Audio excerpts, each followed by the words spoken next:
I just want to say thank you to everyone. For those of you who don't know me, my name is Eugene Turk.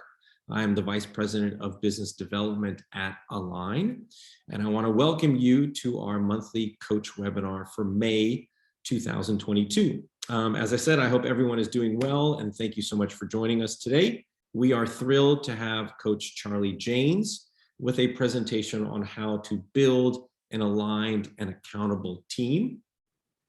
For those of you who may not be familiar with Charlie, he is the CEO of Agile Customer Engagement and is a certified focal point business growth coach. Prior to becoming a coach, Charlie helped scale 3 organizations from the ground up to the 100+ million revenue plateau, and he sold one of those businesses for over $300 million. Over the last 10 years, he has helped 7 different startups define a unique market niche, develop an initial product, and acquire their first 10 to 50 customers to really get those companies off the ground. His mission is to strengthen communities through meaningful job creation and business growth. In addition to being a business coach, Charlie is an operator as well, as he still owns a fast-growing adult home care business that he and his wife scaled from 1 employee to over 120 employees in just 14 months. That's exponential growth. So we are honored to have Charlie present to us and for us this morning. As always, one administrative matter, we want this to be as educational and informational for all of you as possible. Please feel free to pose questions using the chat feature, and we will direct those to Charlie during his presentation, or we will hold them until the conclusion of the presentation, and we'll try to get to as many of those questions, if not all, as we have time for. Again, thank you everybody for attending this Align Coach webinar, and I will now turn the microphone over to Charlie. Thanks, Charlie. Thank you, Eugene. I'm absolutely delighted to be participating today. So thank you to Align today and the entire wonderful team there. You guys are great business partners. So as Eugene said, I'm a certified focal point business and executive coach. And essentially in that role, I help business leaders imagine and achieve better business outcomes. The types of things that my clients want to accomplish really relate to some combination of 3 things. They want to accelerate their revenue and their profit growth by double or triple digits. And especially now with digitization and COVID, some businesses are growing rapidly while others are slipping away. The second thing that they want is they want to build stronger teams and systems to scale the business over time. And particularly in ways where they're spending more time working on what we call on the business, doing strategy and things rather than down in the business doing all the work. And the third thing that they want is they want to plan for the right exit at the right time to leave the right legacy for themselves and their families, but also their employees and their communities and their customers. So a big challenge that all these clients have right now is this idea of our workforce.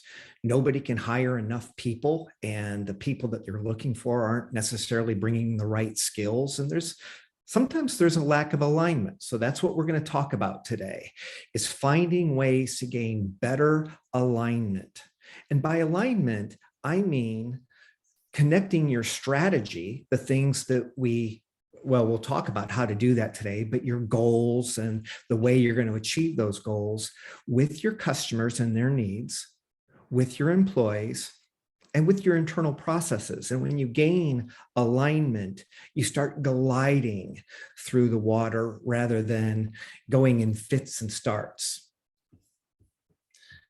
So I think Eugene did a great job of providing my background. And the only reason why we spend that time is just to let you know that I'm just not another crazy uncle talking about ideas. I've actually been in your shoes. What it means to grow a business from 0 to 100 million and beyond is that you start as an individual contributor and you're part of a founding team collaborating and getting a business launched. And then you hire your first manager. And then eventually you hire your first manager of managers, and then a manager of those managers, and so forth. And during the phase of business growth cycles, which businesses go through a life cycle of learning about their customers and their ideal to profit, they eventually hopefully get into a growth cycle. And then all businesses, or at least products, eventually enter a decline cycle unless they reimagine themselves. So that's certainly the journey I've been with. The recommendations that we'll make today will be around that.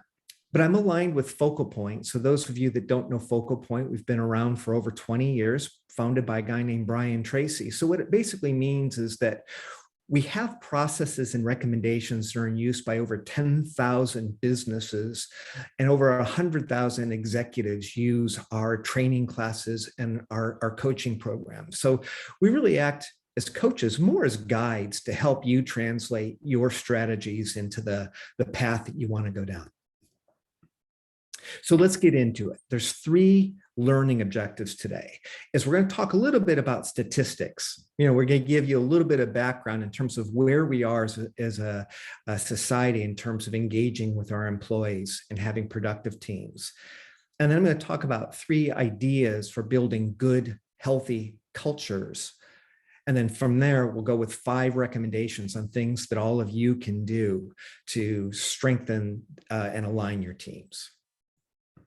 So here's the bad news, and I don't think that this will surprise you, but Gallup is one of the leading HR firms that does a lot of surveys. And right now, their studies are showing that 85% of employees globally either report themselves as being highly disaffected or somewhat disaffected.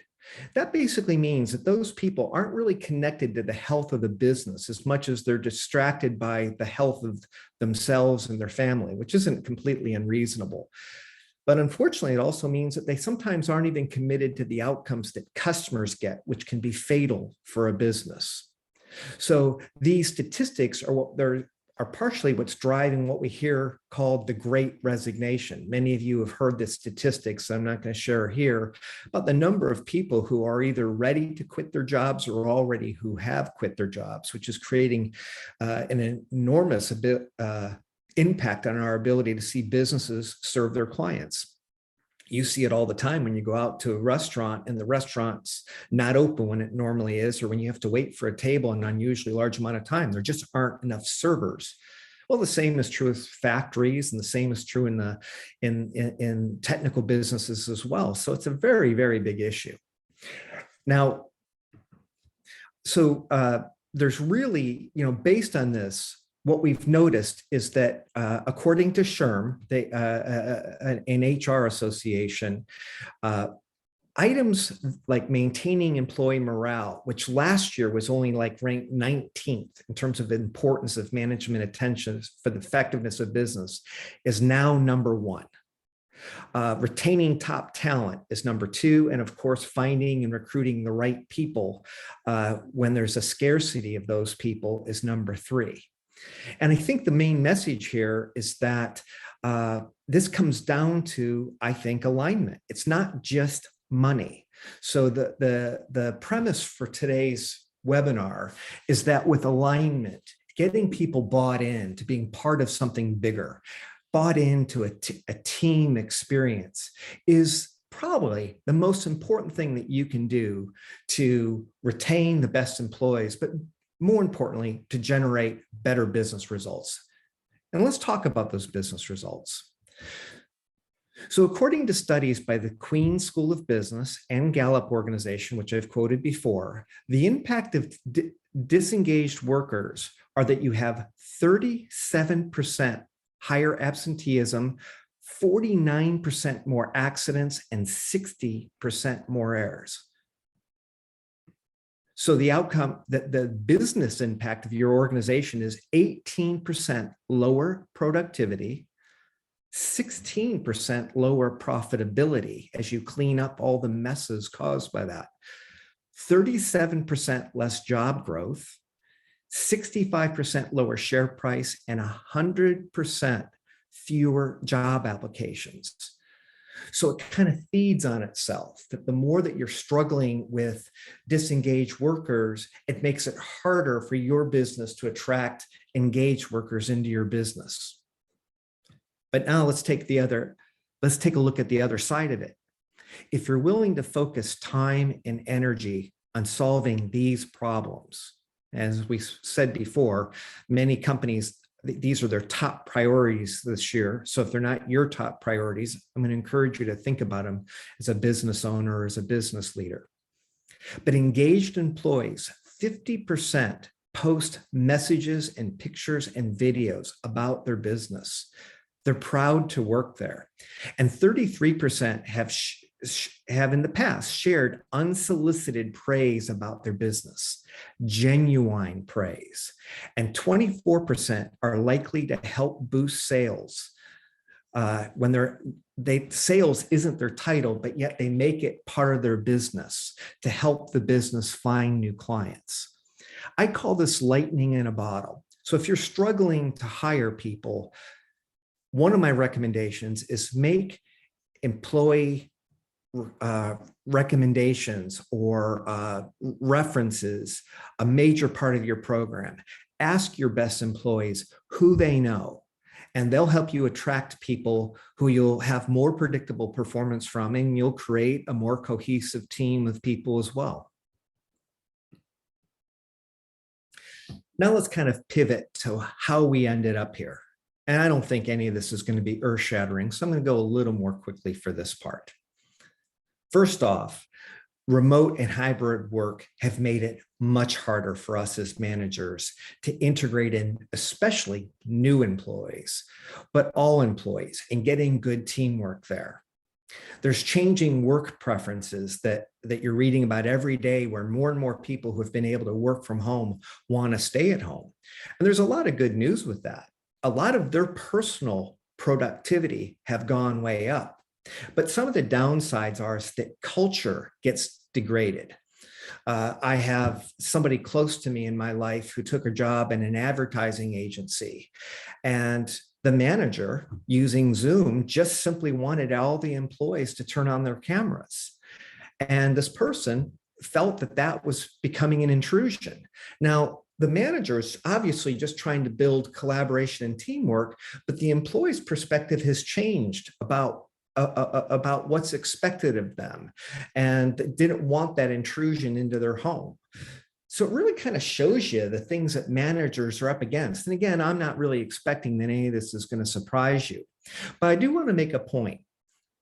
You can learn from others who have been managing people remotely. So most of us that come from the tech world, or anybody who's ever managed a field organization or a delivery organization or a support organization, typically has people all over the world.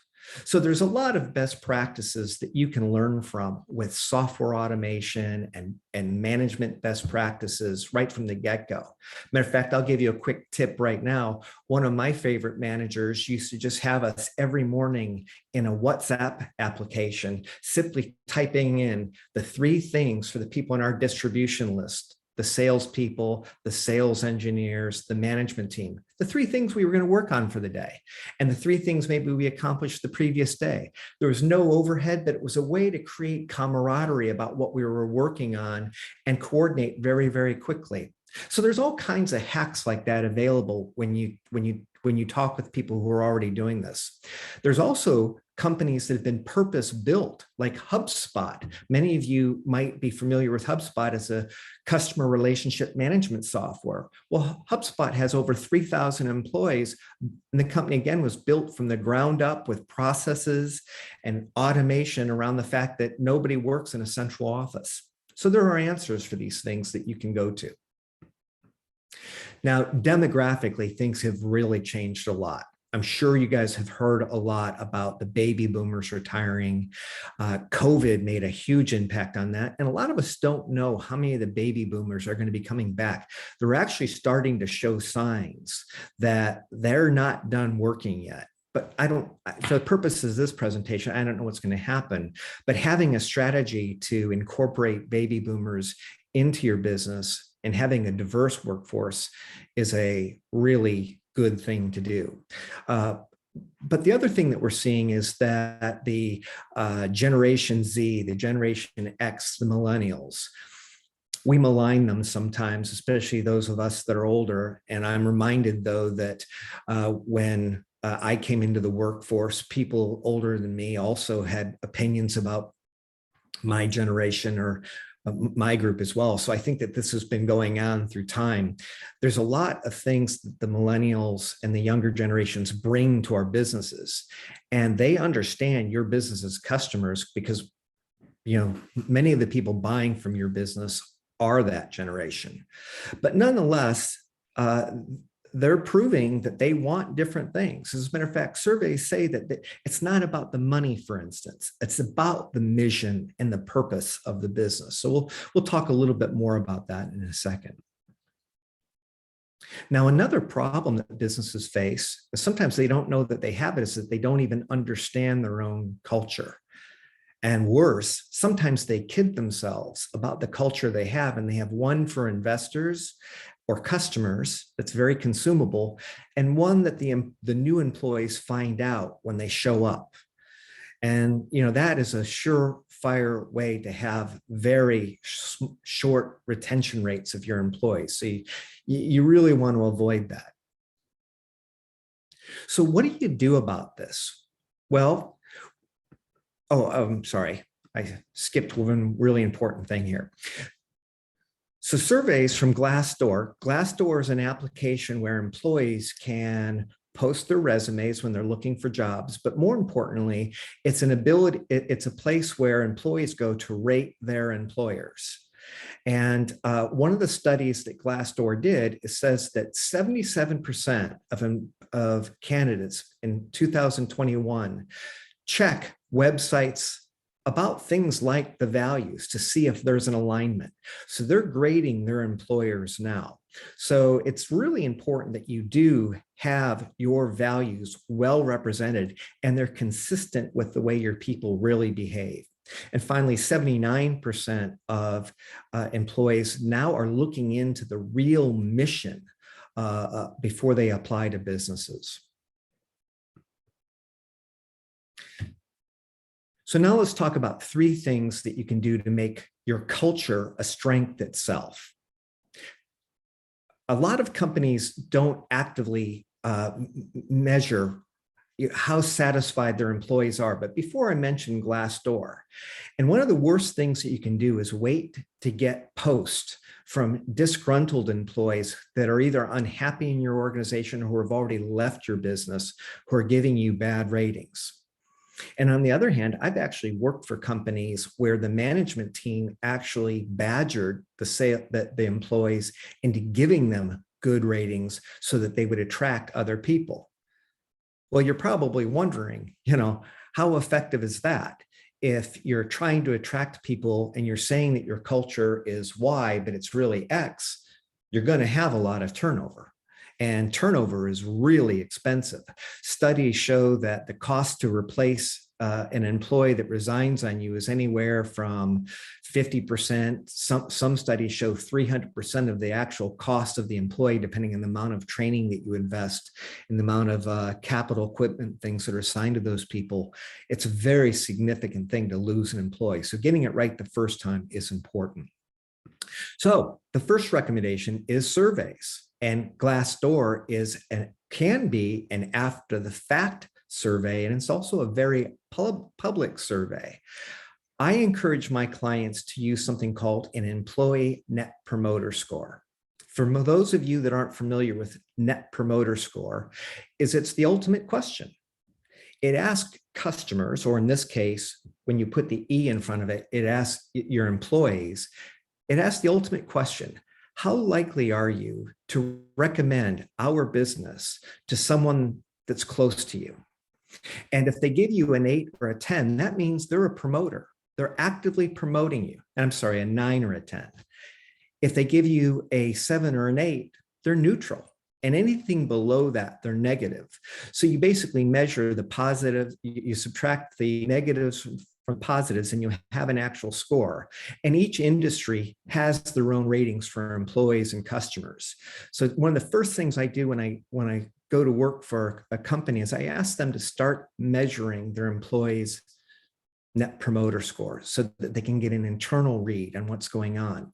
And once you start getting feedback from your clients, even when they're happy, I always ask, what one thing could we do better? And then I always ask, for the positive feedback and the things that need to be improved. But that's a good way to keep it out of Glassdoor and internally while you can still do something about it. The second idea, of course, and this is certainly something that's central to everything Align today stands about, is this idea of communicating values. And I should say focal point and many of the other coaching methodologies like scaling up and EOS, is when you start with values, values are the principles that enable employees to make decisions when you're not there to tell them what to do. And let's face it, the pace of change has never been faster. So employees need to understand what you stand for, and it needs to really, really matter. So I typically go through clients and do an exercise where, one, we evaluate how relevant the values are and how much they're being practiced. And we look for case studies with customers who are not as satisfied as they could be to see if a value hasn't been followed or if they have the wrong values. But typically what you want to do is you do, as a company, want to establish values and then they're forever. But nonetheless, clinging to a value that's not working for you isn't a good strategy either. And then finally, the other thing that you can do is use assessments. And the idea with the assessments are to understand the individuals that are coming into the organization. I actually recommend them a lot of times for key candidates, but certainly for all your employees. So when I start an engagement with a client, I usually do the executive leadership team. Now, there's a range of information that you can get from assessments, and there's all kinds of different brands. I use TTI because they offer most of the assessments on the circle. And the assessments highlighted here in red are from the outside in, things like behavior, acumen, how good they are at a task, like sales skills as an example. Professional competencies. This is similar to something like a Strength Finders, but TTI has their own survey called DNA. You look at their experience, which generally comes from their resume or from their LinkedIn profile, as well as their education and their training. You want to look deeply into their motivations. As a matter of fact, when I personally have led large teams of salespeople, 100 or more, really the only type of interview I ever gave them was I wanted to understand their motivations, why they joined the last job they were at, why they left, what they loved about it, what they didn't, what they loved about their manager and what they didn't. Because really, you can do that early in a process to find out if there's a very, very good fit. Well, TTI also has a really good assessment that digs a little deeper than that, that measures people on six different categories. And that will help you match the right people to the right job. And then so on and so forth. That comes all the way down to emotional intelligence, which is a really important skill set, especially for your leaders when you're trying to drive a lot of change in your organization. Now, a little bit more on these things in terms of the ways you can do this when you're building a culture. As once you understand someone's behavior and their motivations, that's going to drive the way they communicate. And remember when I talked about before the fact that businesses have life cycles? Sometimes you build a management team around a business that's learning, like a startup. And those are one set of people. They're people that don't follow a lot of rules. They're very creative. They move really fast. They fail fast. But as a business then goes into growth mode, more structure is needed. So when you do these assessments, you can create team profiles to understand which combination of people are really fast moving. You might say that they're shoot first, aim second, and the people that move a little slower. Let me explain how you might use that. When you're packaging up, for instance, a sales organization, initially, when it's an early stage company, you're just trying to sell a concept. So you're selling broad concepts, and the product kind of follows behind it. And then over time, once you have a good concentration of clients that have the common needs, you validated what we call a minimally viable product, then you go into a more structured sales process. Well, it turns out a lot of times sales organizations then evolve their initial salespeople and their sales leaders from people who are really good at being wildly creative to people who are really great at systematizing things. A lot of times, a sales organization, the second hire or the third hire will be a head of sales operations. Now, in this circle that's in front of you, this is actually explaining different personality types. So if you were looking left to right, the people who are called coordinators, they move a little slower, they analyze a lot more. The people on the right in the red and the yellow are what we call persuaders. They move quite a bit faster. So it sounds like, salespeople are really good on that right side, but the sales operations people, the ones that are good at seeing all the effective habits and best practices of the people who have moved really, really fast on the right-hand side, those people in sales operations codify those best practices into repeatable practices. So that's an example of how you hire the right people for the right job, but you also design an organization to be effective for the life cycle that your business is in. In this example, moving from a learning organization to a growth organization where you're systematizing things. Well, that's quite a bit. So one other thing is that you can do is these reports do things like you can build communication handbooks. So these assessments will give you an assessment of each individual or groups of people. So in this case, from a communication workshop that I do, it shows that 21% of the staff are those people who are the coordinators, the people in the greens. 5 out of 16 of the team. And it shows that those people, in terms of people and task orientation, tend to be in the middle, but they're definitely slower paced. And it shows what types of words work for them. So a key to communication is that the communicator, the person who's looking to accomplish something, needs to tailor their language to a way that it can be heard by the person who needs to actually do the work. It's kind of the opposite. A lot of times bosses think that the employee needs to just automatically glean the information the way they're speaking, but that's actually not really effective. So reports like this help a manager understand from their staff which people need to be communicated with words like proven, standard, organized, and others that want ideas like fun, fast, and so forth. So now that we understand what kind of a culture we have, or the culture that we want, what do we do with it? And that's where these 5 recommendations are going to come into play. So my first recommendation is invest in your low and your middle level employees. Have growth conversations with them.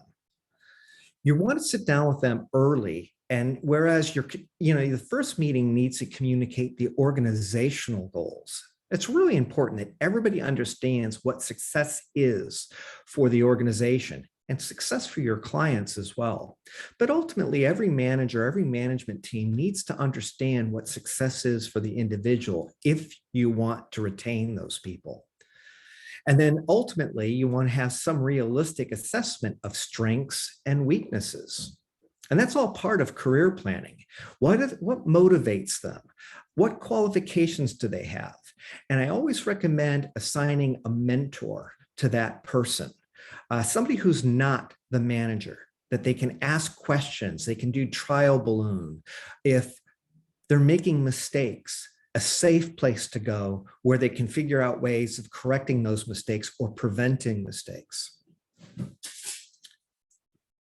The second recommendation is skills and career talent training. That seems obvious, but studies are showing, especially with the millennials, that that's the number one thing they want right now. They'll literally take jobs at slightly less pay to work for organizations that will actually train them. So I'm showing examples here of things like goal setting, selling skills for people, sales management skills, time management. There's a host of training classes that you can give from reputable training companies, as well as tons of online training. So there's no excuse not to be giving your people the right training. But I really focus back on the basics. My recommendation is focus on the basics of communication, especially for our newest generations who tend to do things like lean towards constant texting. Turns out that only 7% of communication is words. So if you're relying on texting continuously, that shows you the potential of 93% of the time you could be missing the target with communications. So that's where you can get the greatest possible lift from your newer employees, is just helping them. The third recommendation that I have for you is create a coaching culture. I'm showing an example here of a course that we take as professional coaches that is available to businesses as well, both in an open enrollment or in a team format. But I'm not necessarily here to promote this individual class. The message that I'd like you to take away is create a coaching culture. Now, for those of you that don't know what a coaching culture is, it gets back to the idea of getting out of the business if you're a leader and getting to the strategy part. But how do you get accountability with employees if you're always telling them what to do, if you're analyzing the problem for the employee? So this little diagram here on this slide is this idea that you get the employee to summarize where an initiative is in your environment and where you want to be. And you come up with a shared understanding. That's what we call the gap. And then the third step is then saying, okay, in this gap, what's my plan? And you ask the employee to go away and come up with 3 ideas about ways to fill in that gap. And then you ask them, as part of a coaching methodology, well, what could go wrong? That's the 4th step. Think through all the things that could go wrong. And that learning experience right there is great for your employees. And that is certainly a time where you as a manager can also save them a lot of grief. And then finally, always, always, always, whether you're dealing with a highly experienced employee that you're giving a lot of leeway and they're just going off and doing the project and reporting back, you still want to ask them what they learned, what the results of the project is. Why? Well, it's like that example I gave you of the sales operations team that's always systematizing best practices. You always want to learn from your best people about new ways of doing things so that you can update the other staff and teach them new ways of doing things, but also create new automations that will automate things altogether. You know, the greatest waste of time is doing a task well that doesn't need to be done at all. So you can learn a lot from your staff about ways of eliminating steps to become more competitive and more effective. So always debrief is a 5th step. And my final recommendation then, or actually my 4th recommendation, is to create a 1-page strategic plan. Now, those of you that have attended other webinars might know Vern Harnish and the methodology Scaling Up. That's one of my favorite coaching books. So what I do with most of my clients is early in the engagement is I try to get them to write a 1-page strategic plan. And what you're seeing here is on the left-hand side is we have the client describing what the strategic target is. And on the far left side, writing down the values. making sure that the values are always visible to the employee. Now, obviously, we want the values to be visible all over the organization, always represented. And we'll get to more about ways that you can do that. But putting it into the strategic plan is important, along with the mission or the purpose, which is the why you do what you do. So on this one-page plan, what I love about this is one place where then you can set your targets. Your target, the third column over from the right, is your 3 to 5 year plan. If you really rethink and you do everything right and you systematize, you make your organization more effective, you build a better team, where can you be 3 to 5 years out? Those are the types of things that you want to put in your target, and you want to set a specific date. So typically in this case, I've got 3 years out, December 31st, 2024. And, for this client, they want to achieve 25 million in revenues. They want to achieve a set amount of profit, and you make it specific, SMART goals, specific, measurable, aligned with values, risky, but realistic, and always, always, always time bound. And then we boil that down to a 1 year goal in the middle, a quarterly goal moving forward, a theme for the quarter, which is typically around getting the values, applying the values to accomplishing those goals. And then as you move down through the spreadsheet, that's where we start delegating from the top management team to the next level down, all the actions and key thrusts and key initiatives and rocks and accountabilities. But I start with paper to keep things really, really simple. And then my final recommendation is to automate. And indeed, I do use something called focal point focus, which is from Align today. Focal point coaches and coaches from other leading brands use products like Align today to get all of that information off the paper and alive, so that it's continuously being seen every day and integrated in with communication mechanisms, daily huddles, weekly meetings, monthly meetings, quarterly updates, quarterly planning, and so forth. So I absolutely love implementing things in a way that cascade down from the organizational's top level goal. In this slide, it shows dials that are driving the top level management team. And then what they do is they assign to their direct report anywhere between 3 and 5 measures, the way that employee will chunk down their activities in ways that will enable the larger organization to directly achieve their goals.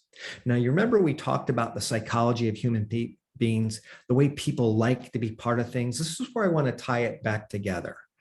I think the reason why so many people are dissatisfied and so disaffected is they usually don't understand day to day, when they're dealing with all the great challenges, the great exertions, the stress that comes from doing a worthy task, but struggling and coming up short, sometimes over and over again.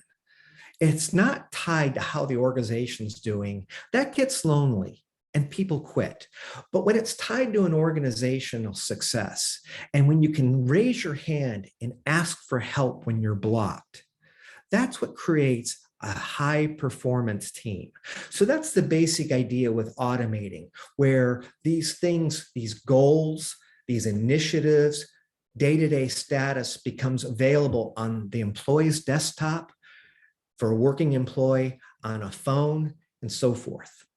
So I really like the idea of automation if your business is growing fast. So I've thrown a lot at you in a short amount of time. I would be thrilled to have one-on-ones with any one of you if you would just like to talk about your business and maybe just share ideas. Please connect with me on LinkedIn. I share best practices there all the time. And I always, always share tidbits from my focal point library and things I learned from other great coaches like Vern Harnish and The list is endless. Michael Hyatt on time management. So anytime you want to share things like that, I'll gladly send you materials. And if you'd like to do a free business review, I'm happy to do the walk through a 60 to 90-minute session where I'll send you a short questionnaire. It's actually an automated system that I have. And we'll talk about your business and your goals, where the gap is, where you're at, where you want to be, where you see potential disconnects. And we'll talk through ways of narrowing that gap and working through, particularly as it relates to building a better, more aligned and accountable team. Well, Eugene, that's all I have. So I'm going to turn it over to you for questions. But thank you, everybody.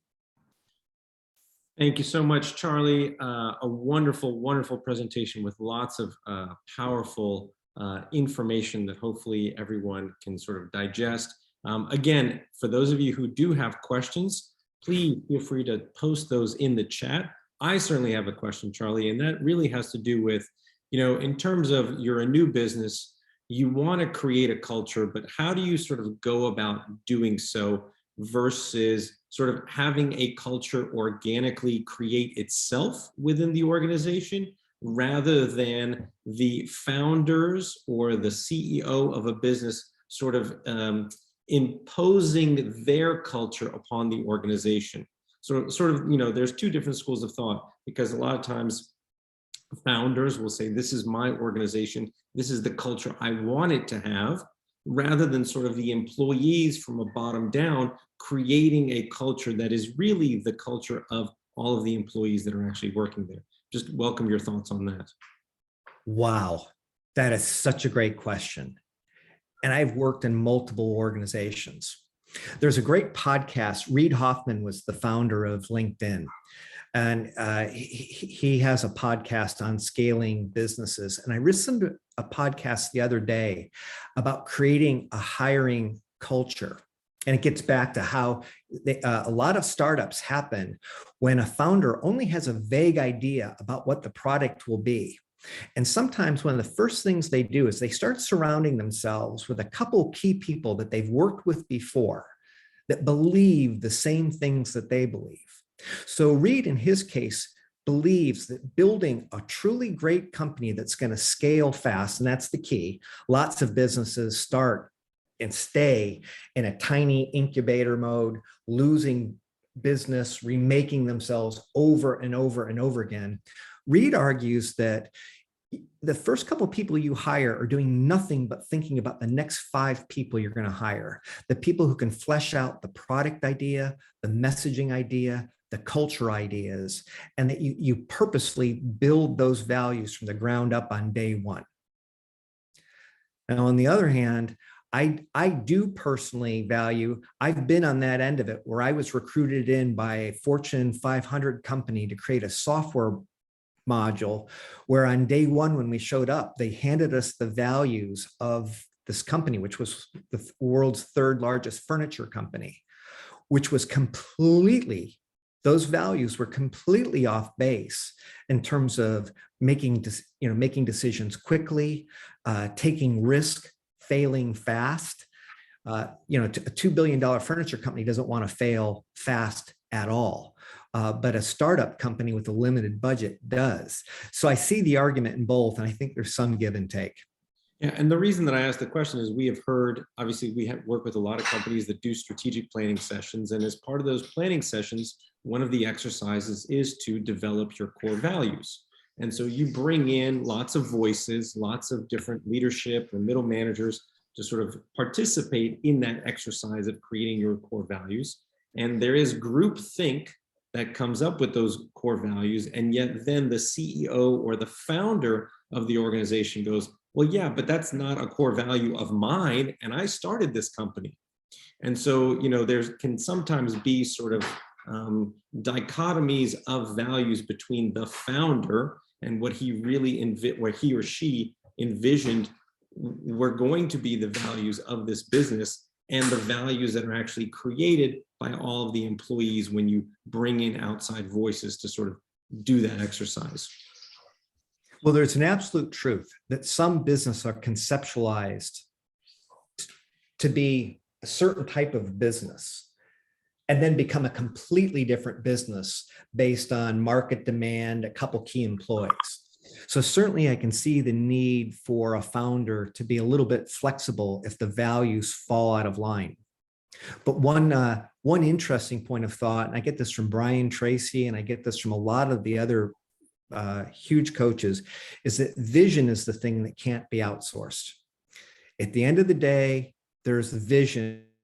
Term of EOS, we might call it, the visionary, and then there's the integrator. So, the vision really has to come from the person who's got the name on the door, or the burning fire to create the company. And as a result, the values often spill out of that initial bucket. Charlie, we've had a question raised to us. The question is, do you think daily huddles work? If yes, what do you focus on in those daily huddles? I'll let you answer, and I have a few thoughts on that as well. Yeah, so I do. Most people that hire me are hiring me because they're really struggling with time effectiveness or time mastery. And they're having way too many meetings. There's too many pieces missing, and they're always misaligned and out of sync.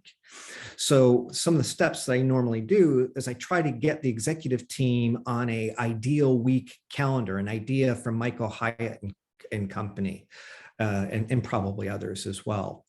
And in that idea, that's where I really like huddles, having a predictable time where a constituency, either a department or the leadership team, spends 15 minutes, and I'm pretty strict, no more than 15 minutes, talking about the key things accomplished to create a sense of momentum, to articulate the 3 things they're going to work on in an area where they need help, but in a predictable time, so that you're not emailing that stuff back and forth, and you're not having too many side meetings. So yeah, I'm a big fan of huddles, particularly in fast-moving industries like tech. But I'm implementing them right now at a cleaning industry, a construction company, and an accounting firm. Yeah, and the thing that I would add is daily huddles are invaluable to the communication within an organization. I'm happy to just sort of share, for example, my own experience. So at Align, I am currently a member of 2 daily huddles every single day. So I am part of the sales team daily huddle. We meet at exactly 11:30 every single morning. And that huddle, like Charlie said, never takes more than 15 minutes, regardless of the number of people that we have in that meeting. And right now it's probably about 10 or 12 people in that huddle every single morning. And it is just a communication purposed huddle. There is no problem solving during the meeting. Each and every person speaks, and each and every person identifies essentially, what am I working on today? What was I able to achieve or complete yesterday? And what am I stuck on that I might need some help with from the rest of the team?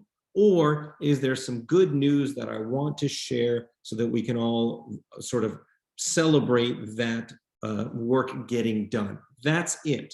Now, I might hear something during that huddle where I will then follow up after the huddle with an individual employee or member of that huddle and say, hey, I heard you're struggling with this. Here's how we handled that with another customer. So you can hear about the problems that people are having and then start to collaborate and work together well. Yeah. I'd love to talk to the person. Well, if there's more feedback from the person that asked the question about whether they've had bad experience with huddles, that would be interesting. One thing I've experienced is the squirrel syndrome, where someone will just go off on a tangent, and then the whole room will just go running up and down the tree like mad squirrels having a blast. That's why I'm so adamant about either having a paper plan or an automated plan.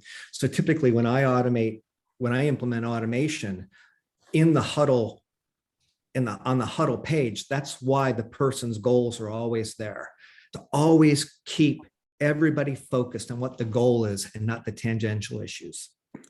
Scott, I think you were asking me sort of what are the topics that are discussed during a daily huddle. It's typically, what am I working on today? What was I able to achieve or accomplish yesterday?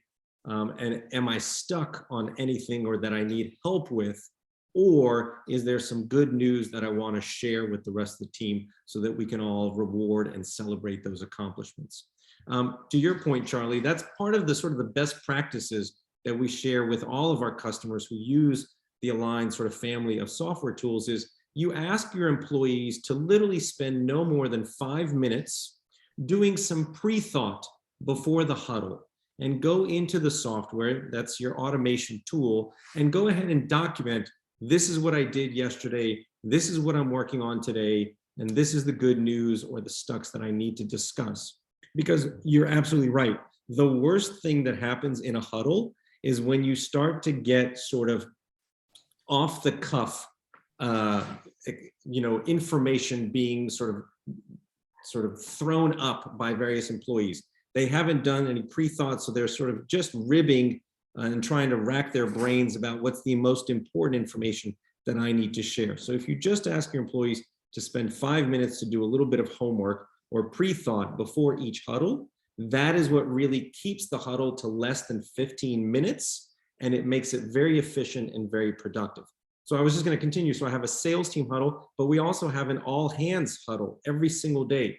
So every single team member within the Align organization is part of that daily huddle, and every single person speaks.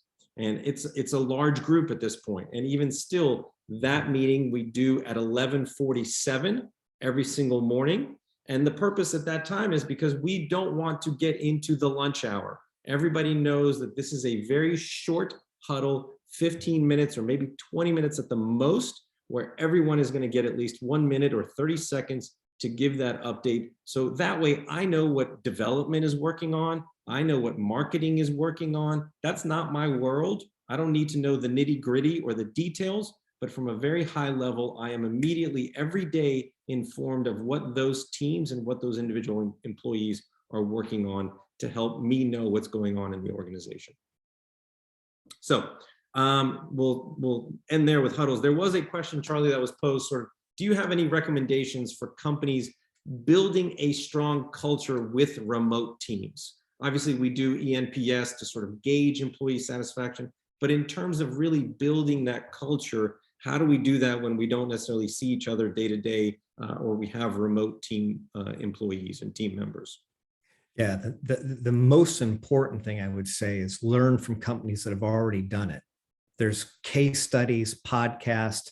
Anybody wants, send me their name or whatever. But like HubSpot, I've listened to some podcasts about how HubSpot did it from the ground up, using free tools like Google Docs and things like that, and lots of hacks. But also building the culture of checking in with each other, building a caring culture, making time to call somebody who's out of sight. All of those things, it takes a little extra work for sure if you're going to do it, you're going to build a resilient culture. Great. All right. More questions. If anybody has additional questions, please use the Q&A or the chat function. We've got about 5 minutes left. I'm sure Charlie has a wealth of information that he'd love to share if anybody has any specific questions. So please raise those now. I will ask one follow-up question, Charlie. We talked about sort of investing in low-level employees and creating a coaching culture. What do you do when you've got employees that just don't level up? Honestly, you move them out fast. And that's obviously a very difficult conversation, but one that needs to happen sooner rather than later. It is. And, the interesting thing is, so study after study after study shows that about 85% of success, or success is about 85% about attitude. So it's really, really important to interview people very carefully about what they believe and their attitude and how they handle things. You can do that by going through resumes and reverse, just asking about, just keep asking why. But the other thing that I love, and it's a mechanism that I learned from the EOS methodology, is using the people analyzer. And it gets back to writing down your 3 to 5, 7 values of the company, and then asking yourself 3 questions. How badly does this person want their job, their current job? How good are they at it? and how well do they get my company? Like, do they see working at my company, the culture is a plus? And on a regular basis, you go through each person and make sure that there's an alignment culturally. And when you find someone who is misaligned on a couple key values, you don't just get rid of them. You have a conversation with them and give them examples, and you're continuously positively reinforcing examples of positive values. But when someone's just not on board, get them out, because that just creates a tremendous weight on all the people there that believe what you believe. Great. Charlie, I don't see, here we go. We have a question on how do you sell employees on covering non-job description work when the market changes? So this is coming from someone who runs a mortgage company, and obviously interest rates have doubled. He's got loan processors that he wants to keep, but they have too much capacity. And so they need to help market rather than actually, selling the mortgage offerings. So obviously this is temporary, but how do we get those people to do things that aren't necessarily part of their everyday job descriptions? That's obviously a really tough issue. And, it depends just how passionate the people are about working for the company and doing what the company needs. I can remember my brother working for a welding company called Lincoln Electric, famous case studies where factory workers, whenever there would be a downturn, the company had a no layoff policy. So they would send factory workers out on the road to sell welding machines to industry. And, with factory workers showing up to these industrial concerns, it just built a deeper rapport. But those people had to literally leave, if they wanted to keep their jobs, they had the opportunity to do that, but they actually went off and did some selling.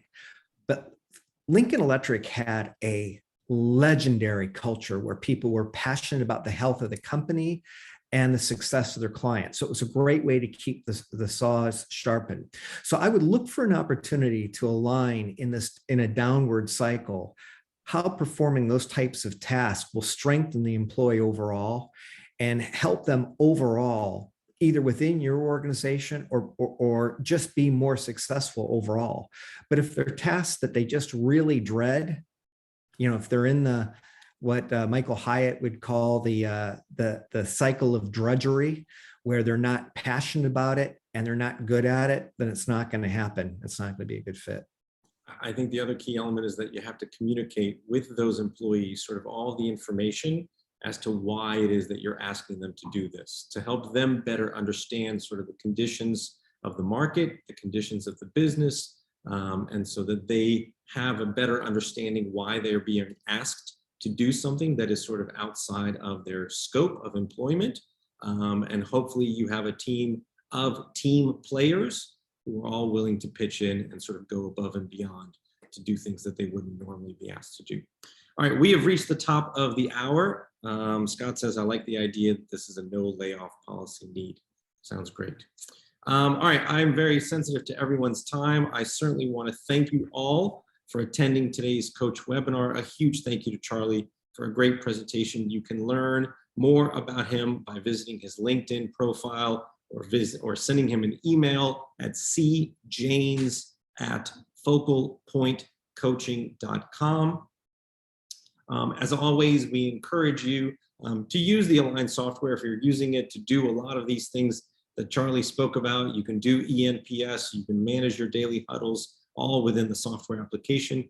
If you ever need assistance or more information, please be sure to ask your Align advisor or simply email us at support@aligntoday.com. Thank you again, everybody. We hope that you will join us for our next coach webinar. Till then, we hope you have a great day and the great rest of the week. Thanks so much, Charlie. My pleasure. Thanks, everybody. Bye-bye.